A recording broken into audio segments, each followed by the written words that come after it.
कभी मौका मिले तो तुम एक काम करना, कभी बागेश्वर धाम जाना और वहां धीरेन्द्र कृष्ण से नहीं मिलना, वहां तुम धीरेन्द्र कृष्ण नामक व्यक्ति से नहीं मिलना, सीधा मंदिर चढ़ जाना, हाथ में नारियल लेना और उस लाल लाल बजरंगबली को देखना और कह देना बस खत्म, आज से हमारा। सनातन संस्कृति में रचे बसे भारत के सामाजिक ढांचे, उसके भीतरी संतों, गुरुजनों, पुरोहितों, ब्राह्मणों का स्थान राजा से भी ऊंचा है, जिनके आगे पूरा समाज नतमस्तक हो जाता है। और इसकी बानगी आप आज भी देख सकते हैं। दूसरों के मन की बात जानने का चमत्कार या तो ईश्वर कर सकता है या फिर धरती पर मौजूद बागेश्वर धाम सरकार साक्षात कर सकते हैं।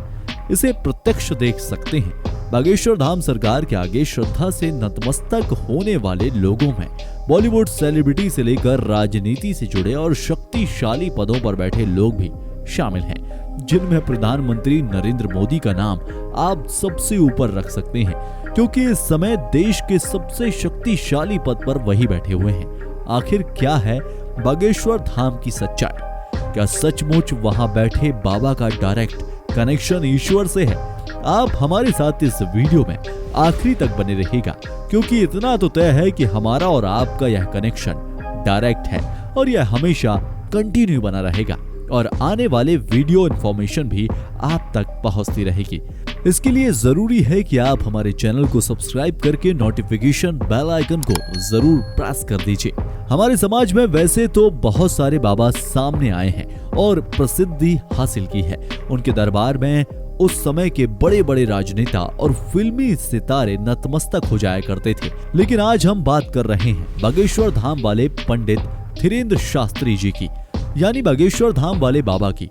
इस समय उनकी प्रसिद्धि राष्ट्रीय और अंतर्राष्ट्रीय स्तर पर बढ़ चली है। वह YouTube पर अपना एक वीडियो डालते हैं और देखते ही देखते वह वायरल हो जाता है।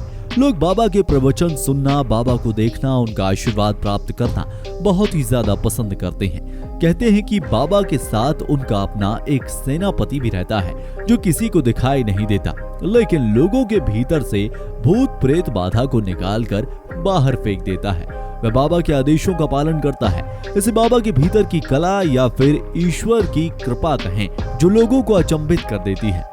बाबा लोगों की परेशानियों को बिना उनके कहे ही जान लेते हैं। इतना ही नहीं, उन परेशानियों का हल भी बता देते हैं। उनके बताए हुए फैक्ट में इतनी सच्चाई होती है कि खुद परेशान व्यक्ति भी अचंभित हो जाता है।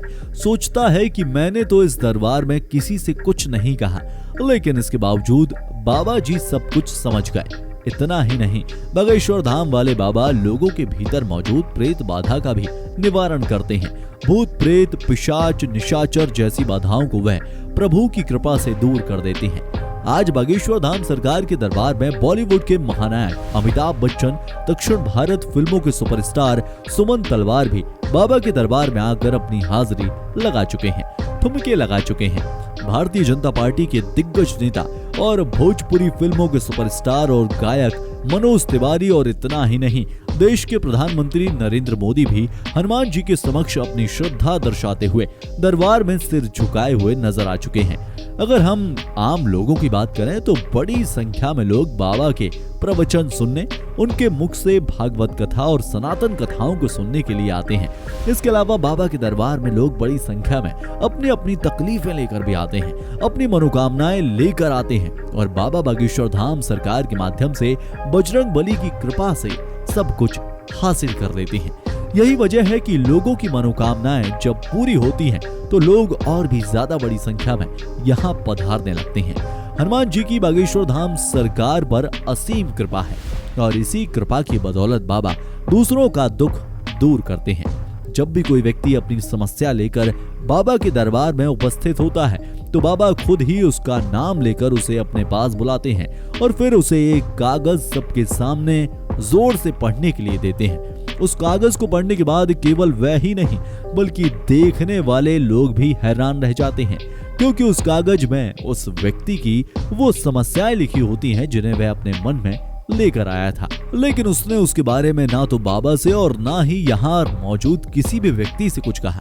इसके बाद बाबा मंच पर ही उस समस्याओं का हल भी बताते हैं, लेकिन बाबा का स्वभाव काफी सख्त है। यानी अगर कोई उन्हें परखने या फिर मन में झूठी बात लेकर दरबार में उपस्थित होता है तो बाबा उसकी पोल भी सबके सामने खोल देते हैं। बाबा के दरबार में लोग अपने या फिर किसी अपने के ऊपर पड़ी कोई भूत प्रेत बाधा के साथ उपस्थित होते हैं तो बाबा उसे बड़ी ही आसानी से दूर कर देते हैं। इस मामले में बाबा पूरी तरह से एक्सपर्ट हैं। बाबा की ये कहानी उनके बचपन के संघर्ष भरे दिनों से शुरू होती है। आज हम जिस राष्ट्रीय और अंतर्राष्ट्रीय स्तर पर बाबा की प्रसिद्धि देख रहे हैं उसके पीछे ईश्वर की कृपा के साथ साथ बाबा के अपने संघर्षों का एक लंबा समय अंतराल रहा है। 4 जुलाई 1996 को मध्य प्रदेश के छतरपुर जिले के छोटे से गांव में गढ़ा के एक ब्राह्मण परिवार में एक बालक का जन्म हुआ। उनका पूरा नाम पंडित धीरेन्द्र कृष्ण शास्त्री है। शास्त्री परिवार खानदानी अमीर नहीं था बल्कि एक गरीब ब्राह्मण परिवार हुआ करता था। बागेश्वर धाम वाले बाबा जी ने गांव के ही स्कूल से 8वीं तक की शिक्षा हासिल की। इसके बाद वे अपने गांव से लगभग 6 किलोमीटर दूर हाई स्कूल पढ़ने जाया करते थे। 12वीं तक की परीक्षा पूरी पास कर लेने के बाद इन्होंने कला विषय से बैचलर की उपाधि भी हासिल की, लेकिन बीए की डिग्री हासिल करने के दौरान ही उनका मन हनुमान जी की भक्ति में डूबता चला गया। यह निरंतर बालाजी सरकार का ध्यान किया करते थे और धीरे धीरे उन्हें अपने भीतर बालाजी की कृपा और मिलने वाली शक्तियों का एहसास होने लगा।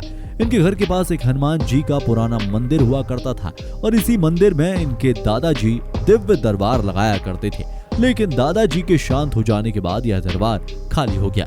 आगे चलकर पंडित धीरेन्द्र कृष्ण शास्त्री ने ही अपने दादाजी के दरबार में दोबारा दरबार लगाना शुरू कर दिया। हनुमान जी की पूजा भक्ति और आराधना इन्होंने अपने दादाजी के अनुसरण करते हुए ग्रहण की। इन्होंने अपने दादाजी को ही अपना गुरु माना, उनसे ही इन तमाम सिद्धियों और शक्तियों को हासिल किया। दरअसल इनके दादाजी भी कई सारी दिव्य शक्तियों को जाना करते थे। उसके ही माध्यम से वह लोगों का दुख दूर किया करते थे। वह भी अपने समय में लोगों के बीच दिव्य दरबार लगाया करते थे। जब पंडित धीरेन्द्र कृष्ण शास्त्री ने अपने दादाजी को यह सब करते हुए देखा तो वह उनका ही अनुसरण करते चले गए और फिर सीखते चले गए। बागेश्वर धाम वाले बाबा जी ने अपने एक इंटरव्यू के दौरान बताया है कि जब वह 9 साल के थे उसी दौरान उनका मन अचानक से ही हनुमान जी की भक्ति की तरफ झुकता चला गया। बालाजी की भक्ति करते हुए उन्हें लगातार लंबा समय हो गया था और इसी दौरान हनुमान जी की कृपा उन पर कुछ ऐसी प्राप्त हुई, कुछ ऐसी शक्तियां उन्हें मिली जिसकी बदौलत वह लोगों के दुखों को दूर करते चले गए।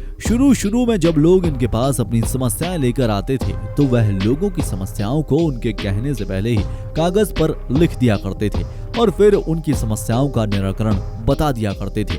धीरे धीरे लोगों में जब इनकी प्रसिद्धि बढ़ती चली गई तो आगे चलकर लोगों ने इन्हें बागेश्वर धाम सरकार के नाम से भी प्रचलित कर दिया। ये मंगलवार और शनिवार लोगों का दुख दूर करने के लिए अपना दरबार लगाया करते थे।